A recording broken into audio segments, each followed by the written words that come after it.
We just had a really big canning day and we used a bunch of our cherries to make jam.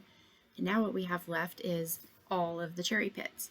But in the spirit of the Every Bit Counts challenge that is led by Jessica from Three Rivers Homestead, we are going to use these cherry pits to make some cherry pit jelly. All right, adding 4 cups of water.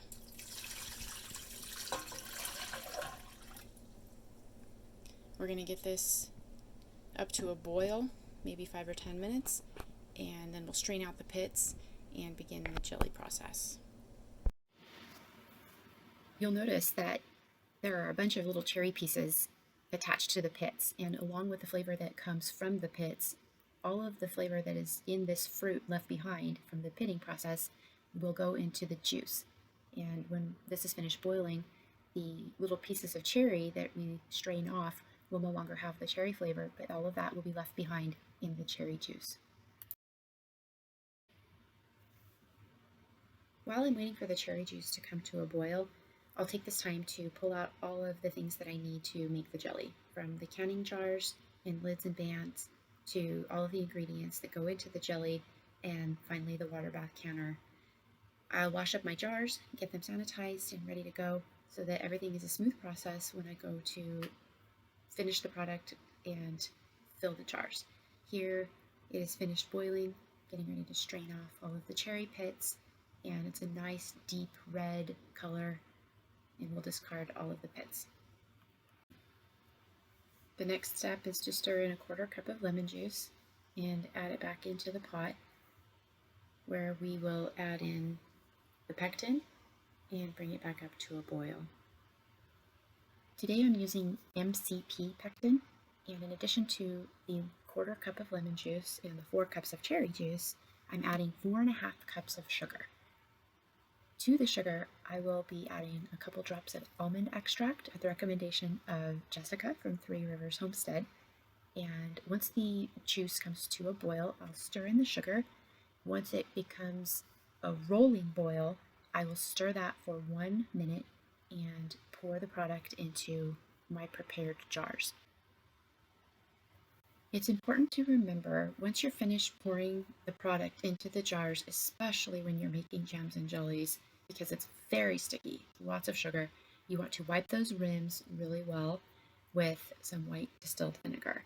Another thing you'll want to do is periodically check your jars for any chips or cracks, especially on those rims, because it will not only cause your seal to fail, but it could also cause your jar to break while it's in the canner, and you do not want to lose all of that product that you worked so hard to prepare. Here is the vinegar I use to wipe down my jars. I just dip a little paper towel in a dish of the vinegar, or you can use a washcloth, and wipe those rims. Don't forget that step. You don't want to have a seal failure because you've missed that step. The other thing is that I use ForJars canning lids. I have never had a seal failure using this product, and I highly recommend them. When it is canning season, they will have great sales, so make sure to check their website, and some other homesteading YouTube channels will also give a discount code for even better savings. I always buy these canning lids in bulk because it's a better deal. I will purchase both regular mouth and wide mouth lids, as well as the bands, and I highly recommend this product. In case you missed my instructions, when you open up any box of ForJars canning lids, it comes with the instructions. Most seasoned canners know all of these instructions by heart, but again, don't forget to wipe your rims, and don't forget to check the rims of your jars periodically for any chips or cracks. You don't want to lose your precious product by skipping these very simple, easy steps. I'm going to try to film myself putting these in the canner. Not bad.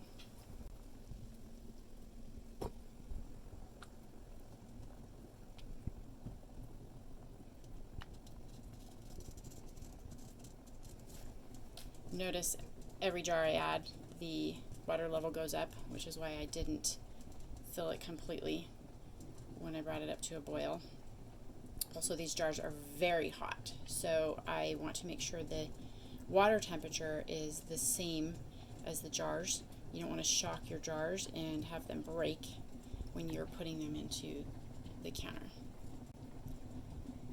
One other thing is I am using my Instant Pot insert because this is a small enough batch that I really didn't need to pull out my giant canner for such a small little batch. And I put an older pressure canner insert at the very bottom so that these jars don't sit on the bottom of the pot. They'll have a little bit of space. One other thing I'd like to mention is if you have hard water, it's probably a good idea to add a little bit of white distilled vinegar to your water bath canning water while it's boiling. It will prevent hard water stains from building up on the inside of your pot while you're canning. They're really hard to get off, and this is just an easy pro tip. Okay, it's been about 15 minutes, which is the proper time to can half pints at my elevation here in Idaho. We'll turn off the burner, let them rest for a few minutes before we pull them out of the canner. All right, let's see how good I am at getting these jars out while holding the camera. Kind of tight.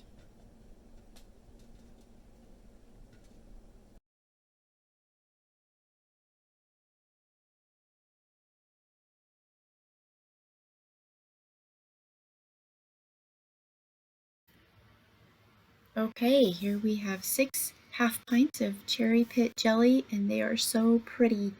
We'll let them sit and cool for about 24 hours. I'll remove the bands, get them labeled and on my shelf, and we will be able to enjoy them for the rest of the year.